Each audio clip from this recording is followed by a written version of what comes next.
Our top story this hour, the Pakistan government is on a mission. It is brokering peace accords with terrorist organizations on its soil.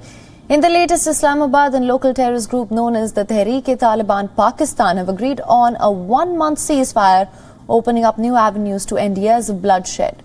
A government spokesperson said that the month-long ceasefire may be extended if both sides agreed to it. The TTP is also known as the Pakistani Taliban, though they are a separate movement from the Afghan Taliban. The TTP have fought for years to overthrow the government in Islamabad. The Taliban government in Kabul was a key facilitator of the peace talks here.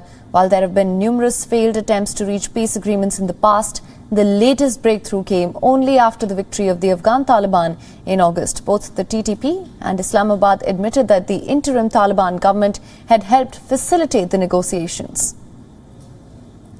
मुज़ाकरात की पेशरफ्त को सामने रखते हुए seize fire यानी फायरबंदी में तोसी होती जाएगी।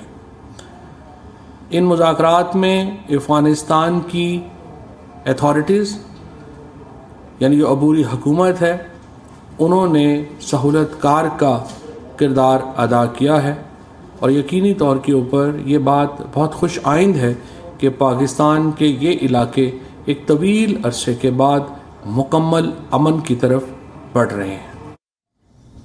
In return for declaring a country-wide truce, the Pakistan government did agree to release some of the TTP terrorists as part of confidence-building measures. The two sides also agreed to form negotiation teams that will take the process forward. The TTP is best known for its attempt to kill Malala Yousafzai, the schoolgirl who went on to win the Nobel Prize for promoting girls' education.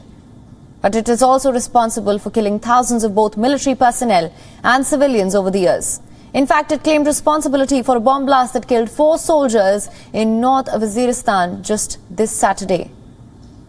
It is on a US State Department list of foreign terrorist organizations and is known for following the harshest version of Sharia. The agreement comes just days after Islamabad reached an accord with another terror group called the Tehreek-e-Taliban Pakistan, or the TLP.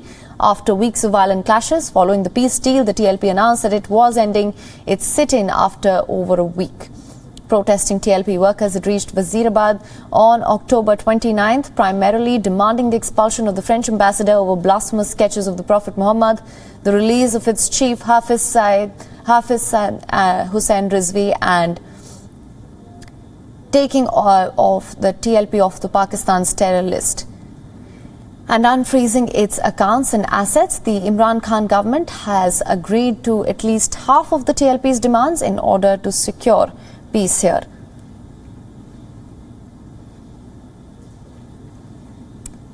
And for more on this, our correspondent Anas Malik is joining us live from Kabul. Anas, thank you for joining us. What can you tell us about the development in the course of action during this month-long ceasefire? Well, Haim, we had been reporting for about a week now that this ceasefire was in the works, and how the Afghan Taliban, precisely Mr. Sirajuddin Haqqani, who is the chief of the Haqqani network and a close ally of the Afghan Taliban, the Taliban's interior minister, he had been a mediator, a facilitator for these talks. The first round of these talks took place here in Kabul. The second round initiated in Khost on the 25th of October, that ended on the 27th of October.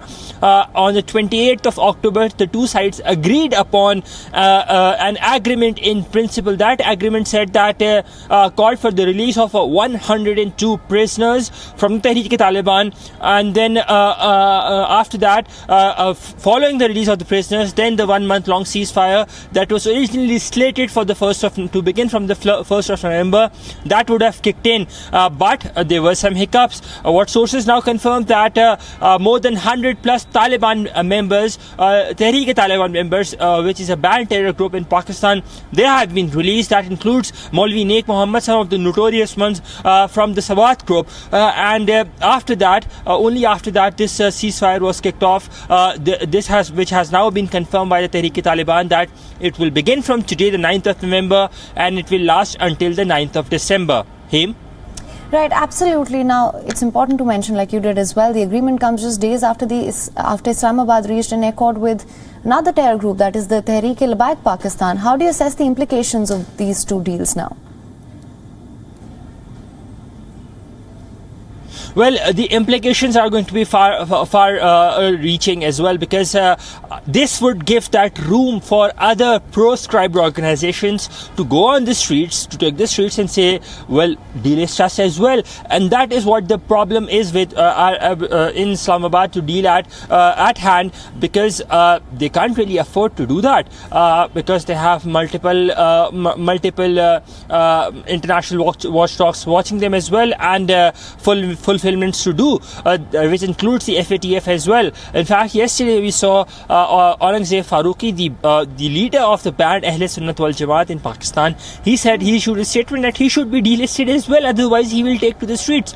So the Pakistani government has a far bigger problem at hand to deal with. That is how to control these terror-linked elements or these proscribed organization-linked elements, and how to ensure that they remain behind the bars and not take the mainstream, contrary to how we've seen two back-to-back agreements of one proscribed organization and the other being a terror organization, both of them being done by the government itself. Right, Anas. Now let's talk about the role of the Afghan Taliban. We know that the ceasefire agreement was reached with the intervention of the Taliban in Afghanistan. What can you tell us about the Taliban's position in this, especially at a time when they are wanting global recognition and legitimacy?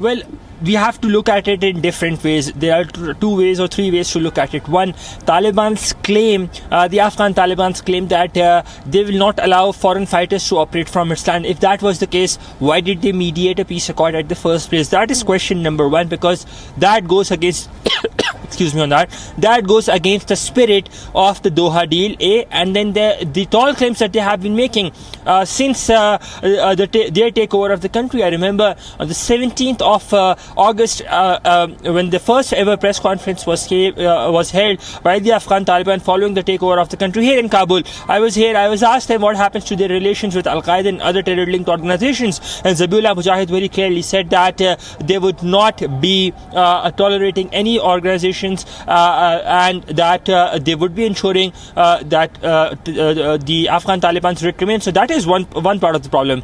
The other part of the problem is that this also tells that how greater of an influence the Afghan Taliban have over the Tehreek-e-Taliban Pakistan, something that the Pakistani administration was oblivious about, and we had seen those dossiers after dossiers being presented trying to link Tehreek-e-Taliban to countries in the region as well. So that's a bigger facepalm moment for the Pakistani administration, because it's no saver for them that on one hand you're saying that these organizations are directly funded by anti-Pakistan elements, on the other hand you're doing deals with them.